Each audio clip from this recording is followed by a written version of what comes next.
Hello everyone, welcome to smart cooking. আমি মনি আছি আপনাদের সাথে। আজকে আমরা তৈরি করছি 1 পাউন্ড অর্থাৎ 2 ডিমের ফ্রুটস কেক।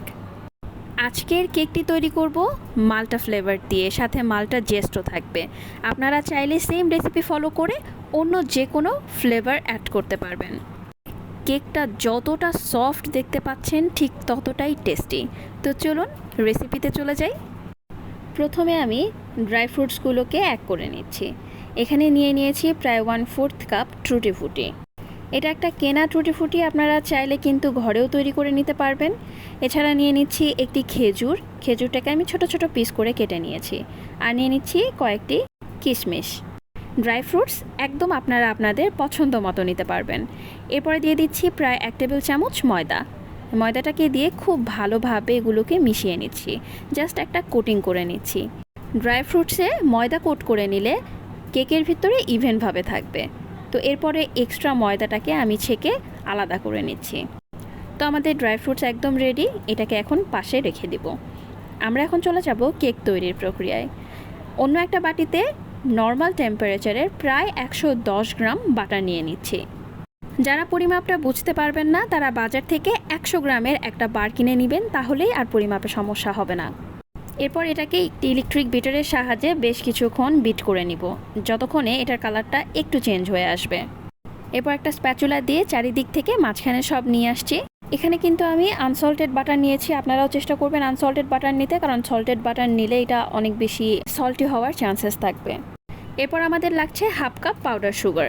এটা আপনারা ঘরে তৈরি করে নিতে পারবেন অথবা বাজার থেকে আইসিং সুগারও কিনে নিতে পারবেন। অবশ্যই পাউডার করার আগে মেজারমেন্ট করে নেবেন, তাহলে এক্স্যাক্ট মেজারমেন্টে চলে আসবে। এরপরে সুগারটাকে 3 থেকে 4 বারে আমি বাটারের সাথে মিক্স করে দিচ্ছি। এরপরে ততক্ষণ পর্যন্ত বিট করব যতক্ষণে না বাটারটা সুন্দর সাদা একটা ফোমি টেক্সচারে চলে আসে।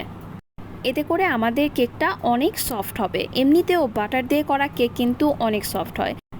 আজকের এই রেসিপিতে আমাদের লাগবে 2টা ডিম। ডিম 2টাকে আমি অনেকক্ষণ আগেই ফ্রিজ থেকে বের করেছি, কমপক্ষে 1 ঘন্টা আগে। আপনারাও চেষ্টা করবেন 1 ঘন্টা আগে ফ্রিজ থেকে বের করে নিতে। তো একটা একটা করে আমি ডিম দিব আর এইভাবে করে বিট করতে থাকবো। এতে করে হবে কি, বাটারের সাথে আমাদের ডিমটা খুব ভালোভাবে মিক্স হয়ে যাবে। এরপরে আমরা আরও একটি ডিম দিয়ে দিচ্ছি। এখানে ছোট্ট একটা টিপস দিয়ে রাখি, অনেক সময় দেখা যায় কি ফ্রিজে ডিম থাকার কারণে নষ্ট হয়ে যায়। তো আপনারা করবেন কি, অন্য একটা বোলে বা বাটিতে ডিমটাকে আগে ফাটিয়ে নেবেন, তারপরে এটার মধ্যে অ্যাড করে দিবেন।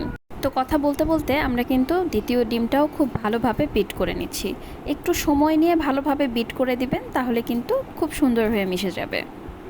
তো আমাদের ডিমটা মেশানো শেষ। এখন আমরা সামান্য একটু লবণ দিয়ে দেব, লবণটা টেস্টের জন্য।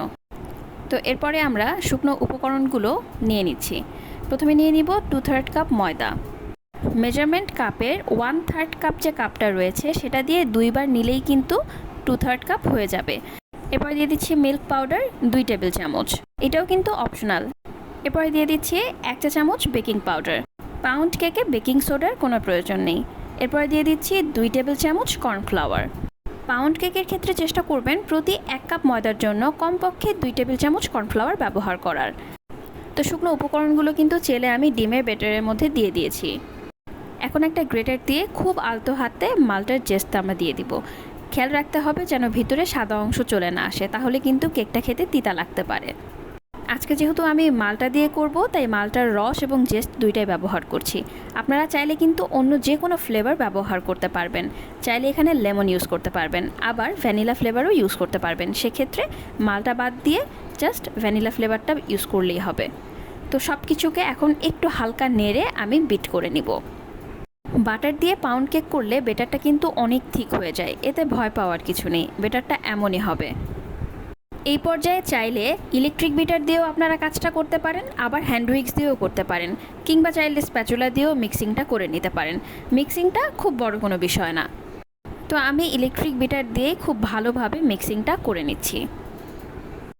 তো আমার মিক্সিং শেষ হয়ে গেছে। দেখতেই পাচ্ছেন আশেপাশে অনেক ময়দা লেগে আছে। এই ময়দাগুলো বা শুকনো উপকরণগুলো আমি খুব ভালোভাবে আবার মাঝখানে নিয়ে আসছি, কারণ এগুলো যদি না ভালো মতো মেশে তাহলে কেকটা কিন্তু পারফেক্ট হবে না। ভিডিওটা কিন্তু একটু লং হচ্ছে, কারণ এটা একটা টিউটোরিয়াল ভিডিও। আশা করব আপনারা ধৈর্য সহকারে দেখবেন। এখন আমি দিয়ে দিচ্ছি ওই যে মালটা নিয়েছিলাম সেই মালটা থেকে 2 টেবিল চামচ মালটার রস। এটাকে ঠিক রস বলা যাবে না, কারণ আমি চেলে নেইনি, মালটার ভেতরের অংশও কিছু চলে এসেছে। তো সব কিছুকে এখন আমি খুব ভালোভাবে মিক্সিং করে নিচ্ছি।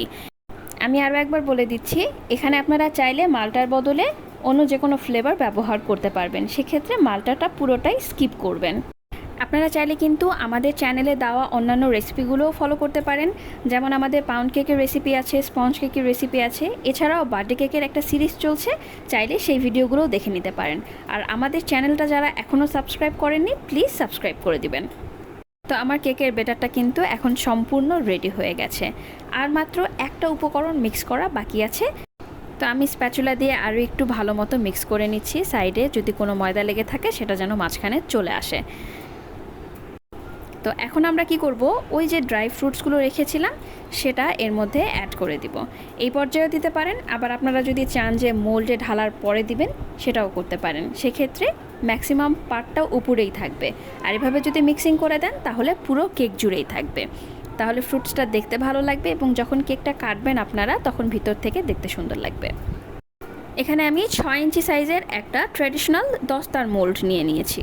চেষ্টা করবেন সিলিকনের মোল্ড ব্যবহার না করে এই ধরনের মোল্ড ব্যবহার করতে, তাহলে কি হবে, এদের যে বডি সেটাও কিন্তু একটা হিট ক্রিয়েট করবে এবং সেটা অ্যাবজর্ব করবে, কেকের চারিপাশে সুন্দর কালার আসবে। তো দেখতেই পাচ্ছেন ব্যাটারটা কতটা থিক হয়েছে। তো এটাকে খুব ভালোভাবে ট্যাপ করে নিতে হবে এবং একটা কাঠি দিয়ে ভিতরে বাবুলসগুলো বের করে দিতে হবে, তাহলে কেকটা হওয়ার পরে ভিতরে আর ফাঁকা থাকবে না। আজকে আমি ওভেনে কেকটা বেক করব, তবে চুলায় কিভাবে বেক করবেন চট করে একবার বলে দেই। চুলাতে বড় ধরনের একটা হাঁড়ি নিয়ে নেবেন, যে হাঁড়িতে একটা ভালো ঢাকনা থাকবে। ঢাকনাটা স্টিল, অ্যালুমিনিয়াম অথবা সিলভারের হতে হবে এবং ঢাকনাটা যেন খুব ভালোভাবে লেগে যায় সেটাও খেয়াল রাখতে হবে, তাহলে উপর থেকে সুন্দর একটা কালার আসবে। এরপর পাত্রের ভিতরে একটা স্ট্যান্ড দিয়ে সেই স্ট্যান্ডের উপরে কেকের মোলটা দিতে হবে। প্রথমে পাত্রটাকে প্রিহিট করে নিতে হবে 5 মিনিটের জন্য হাই হিটে।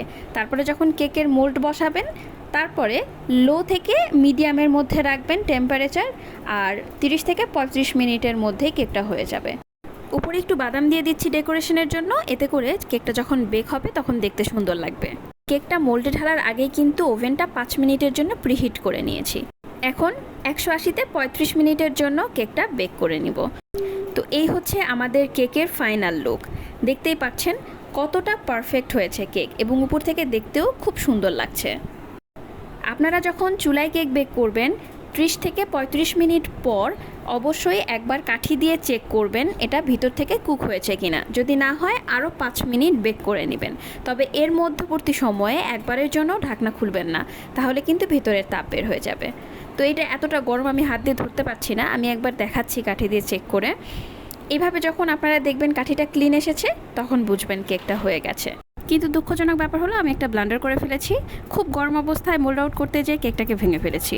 আপনারা অবশ্যই কেকটাকে মিনিমাম 15 মিনিট ঠান্ডা করে তারপর মোল্ড আউট করবেন। তো আমি কেকটাকে ভিতরে কেটে দেখাচ্ছি এটা কতটা সফট হয়েছে। আবারও বলছি মিনিমাম 15 মিনিট ভালো মতো কেকটাকে ঢেকে রাখবেন যেন ভিতরে ময়েশ্চারটা লক হয়ে যায়, তারপরে কাটবেন। দেখতেই পাচ্ছেন এটা কতটা সফট হয়েছে। তো ধন্যবাদ সবাইকে ভিডিওটি দেখার জন্য। ভালো লাগলে একটা লাইক দিয়ে দিবেন, আর অবশ্যই কেমন লাগলো আমার ভিডিও কমেন্টে জানাবেন। আর পরবর্তী ভিডিও দেখার জন্য চ্যানেলটি সাবস্ক্রাইব করে রাখবেন। আল্লাহ হাফেজ।